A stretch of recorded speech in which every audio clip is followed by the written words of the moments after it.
अजित पवार साहेबांचा घातून 2 ते 3 महिने झाले, तरीही शरद पवार साहेब चुप का? तरीही सुमित्रा ताई चुप का? अजित दादांचा घातून 2 महिने होऊन राहिले, तरी सुमित्रा ताई चुप का? तुमच्या मनात प्रश्न असेल का अजित दादानं अजित पवार साहेबाला कुठे नेऊन ठेवले असेल? का अजित दादा जिवंत असेल? काय असेल? शरद पवार साहेब बोलत का नाही? हा व्हिडिओ पूर्ण बघा. नक्की कमेंट करा, कारण तुमची कमेंट मला खूप महत्वाची आहे. अजित दादांचा घात 28 जानेवारी 2026 ला झाला.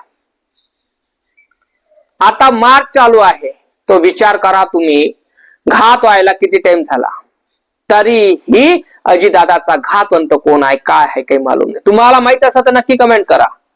का ही बीजेपीची चाल आहे, काय आहे? काही लोक म्हणून राहिले बीजेपीनं अजितदादाचा कत्ल केला, काही लोक म्हणतो विशार कंपनीच्या मालकाने कत्ल केला, काही लोक म्हणतो विमानाच्या चालकाने कत्ल केला. कोण काय म्हणते देव जाणे, पण हा व्हिडिओ पूर्ण बघा. अजित पवार साहेब खरंच जिवंत आहे का? का मेले? का त्यांचा घात केला? का त्यांचा अपघात झाला? काय झाला? हा व्हिडिओ मध्ये तुम्हाला सगळं दिसणार, सांगितल्या जाणार. तर त्या कारणामुळे हा व्हिडिओ पूर्ण बघा. आता स्थिती गॅस सिलेंडरची आहे. गॅस सिलेंडर मिळत नाही. का स्थिती आली? अजित पवार असते तर हे गॅस सिलेंडरची परिस्थिती निर्माण झाली नसती. कारण ही परिस्थिती अजित दादांच्या मुळे आली. कारण अजित दादा आपल्या इथून निघून गेले त्या कारणामुळे. जेव्हा अजित दादा होते तेव्हा अशी परिस्थिती आली होती का? नाही आली होती. अचानक अशी का आली की गॅस सिलेंडर साठी लाईनाच्या लाईना लागून राहिल्या? का बरं? हे अजित दादांच्यामुळं. कारण अर्थव्यवस्था स्थापन करणारा तो व्यक्तीच आपल्या महाराष्ट्रातून निघून गेला. अर्थमंत्रीचं खातं अजित दादांकडे होतं. तर विचार करा. आणि गॅस सिलेंडरचा प्रॉब्लेम का होऊन राहिला असेल तुम्हाला माहित आहे का? अजित दादा नाही त्या कारणामुळं. व्हीएसआर कंपनीचा मालक म्हणतो की मी कत्ल केला असेल अजित पवारचा, तर मला तुम्ही दंड द्या. व्हीएसआर कंपनीचा मालक म्हणून राहिला असा,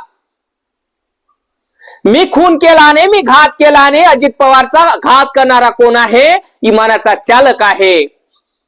जेव्हा सीबीआय सीआयडी न त्याची चौकशी केली, तर ती लगातार 3 ते 4 दिवस चौकशी केली. 3 ते 4 दिवस चौकशी करत असताना त्याला व्हीआयपी ट्रीटमेंट दिलं, व्हीआयपी जेवण दिलं, आणि त्या व्हीआयपी कक्षेमध्ये त्याला क्रिकेट बघितला. जेव्हा तो विकी सिंग जातो तेव्हाच त्याच्या संग सिक्युरिटी गार्ड असतात. तर त्याला मटण चिटन खाऊ घातलं सीबीआय सीआयडी वाल्यांनी. आणि तरीही शरद पवार साहेब बोलत नाही, आणि तरीही अजित पवार साहेबांच्या पत्नी सुमित्रा ताई बोलत नाही. रोहित पवार साहेब आणि अमोल मेटकरी साहेबच बोलून राहिले. का बरं? काय वाटतं तुम्हाला? दाल में कुछ काला आहे का? का सुमित्रा ताईंनी पदासाठी बोलत नाही? कारण सुमित्रा ताईला पद पाहिजे होतं त्या कारणाने बोलत नाही. कारण शरद पवार साहेबांचं आणि अजित पवार साहेबांची जे युती होती, त्यांचा पक्ष होता, हा एकीकरण करणार होता आणि एकत्र येणार होता. हे तुम्हाला पण माहित आहे, मला पण माहित आहे.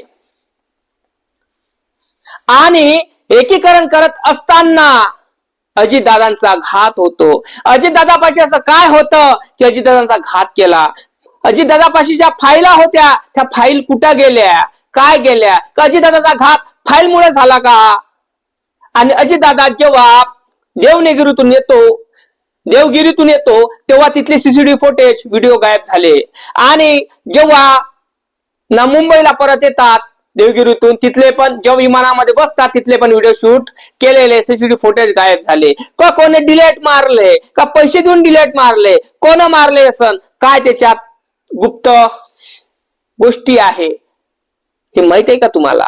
अजित दादाचा घात प्रत्यक्ष दिसून राहिला की कोण केला? काय केला? कारण सगळी सुई VSR कंपनीच्या मालकाकडे वळत आहे. VSR कंपनीच्या मालकाची CBI चौकशी तर व्हायलाच पाहिजे चांगली, पण त्याचे अंडरवर्ल्ड मध्ये धागेदोरे आहेत का याची चौकशी झाली पाहिजे.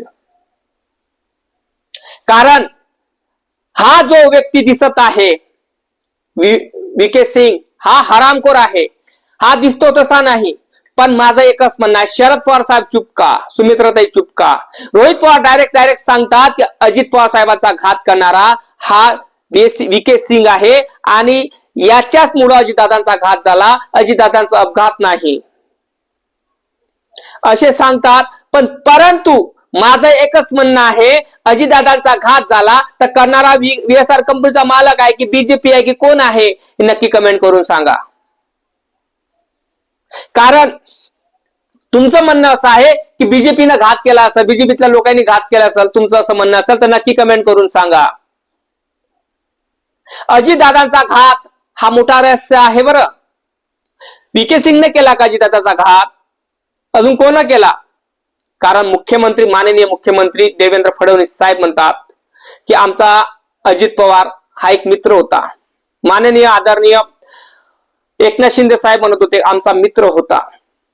विमानामध्ये 5 जण बसले की 6 जण बसलेचा CCTV फुटेज पण डिलीट मारले. अजित दादा कुठल्या कपडे घालून विमानात बसले ते याचे पण प्रूफ नाही. अजित दादा विमानात बसले याचाही प्रूफ नाही. काय प्रूफ आहे? काहीच प्रूफ नाही. फक्त आपल्याला बारामती मधलं ते विमान फुटलेलं दाखवलं, विषय मोकळा झाला. पण खरंच अजितदादा त्याच्यात मेले का जिवंत आहे का त्यांचा अपघात झाला? अजितदादा 6वा व्यक्ती कोण आहे तो विमानात उडी मारणारा? का VSR कंपनीचा चालक आहे तो, जो VSR कंपनीच्या मालकाने ठेवलेला तो कापूर, तो आहे का की अजितदादा आहे का? काय वाटतं तुम्हाला? नक्की कमेंट करून सांगा. हा घात नाही, पात नाही, अपघात नाही तर मग काय आहे? अजितदादाचा घात नाही, पात नाही, अपघात नाही, मग काय आहे? षडयंत्र आहे अजित पवार साहेबाला मारण्यासाठी. अजित पवारला मारण्यासाठी षडयंत्र रचलं होतं का? आणि षडयंत्र कशा पद्धतीने रचलं होतं? VSR कंपनीच्या मालकाने षडयंत्र रचलं होतं का? VSR कंपनीच्या मालकाच्या मागे कोणाचा हात आहे? अजित पवार हा व्यक्ती एक धाडस व्यक्ती होता आणि व्यक्तिमत्व होता आणि राजकारणातला एक बादशाह होता. महाराष्ट्रातल्या जनतेच्या काळजात राज्य करणारा व्यक्ती. तरी पण अजित पवार साहेबांचा घात करणारा सापडला. एवढा बलाढ्य उपमुख्यमंत्री आणि अर्थमंत्री असतानाही त्याचा घात गेला आणि घात करणारा सापडून राहिला. तर सर्वसामान्य गत काय?